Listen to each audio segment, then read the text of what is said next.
Eu não lembro exatamente o que eu estava fazendo, mas eu sei que o Senhor trouxe à minha memória aquela passagem. Eu estava cantando um louvor, no qual fala sobre Jesus andar sobre as águas, né? E o Senhor trouxe à minha memória as duas passagens, na qual houve tempestade.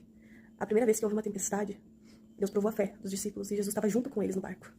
E eles viram de perto o poder de Jesus, a autoridade de Jesus exercida ali, naquilo que ele disse para se acalmar o tempo, para se acalmar o vento, para que cessasse, né? Eles viram de perto, por mais que Jesus estivesse dormindo no barco, eles tinham fé, eles já sabiam a autoridade, por que temer?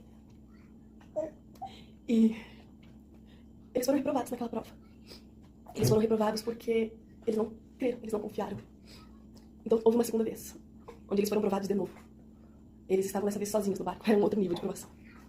Era um outro nível de teste da fé deles, no qual eles estavam no barco. Dessa vez Jesus não estava em carne lá com eles. E começou uma tempestade. E não bastava estar tendo a tempestade lá, eles ainda viram no meio das ondas agitadas alguém vindo, caminhando em direção a eles. E eles começaram a cogitar mil e umas possibilidades de que fossem fantasmas. E quando Jesus chegou perto, eles pegaram e viram que era Jesus. E ali eu sinto que Jesus estava em especial vendo quem de fato cria nele, vendo quem de fato confiava nele.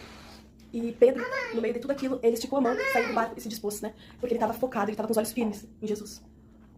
Mas no momento que Pedro desviou os olhos, no momento que Pedro perdeu o foco, no momento que Pedro se permitiu duvidar, Pedro afundou. E mesmo com Pedro afundando, mesmo com ele indo lá pro fundo, mesmo com Jesus sabendo que ele estava duvidando, ainda assim ele esticou a mão para puxar Pedro de volta, para tirar Pedro do fundo. E eu acho tão lindo o amor do Senhor por nós, que mesmo quando a gente duvida, mesmo quando a gente está indo pro fundo, ele nos ama e ele nos pega de volta. Isso é a graça merecida. E me chama a atenção, porque isso testifica a palavra que o Senhor entregou. E se vocês não viram, convido a ver. Mas, mais do que tudo isso, me chama a atenção, porque o Senhor nos prova. O Senhor nos prova mais de uma vez. O Senhor nos prova quantas vezes for necessário, até que a gente seja aprovado. Até que a gente chegue na medida perfeita para Ele.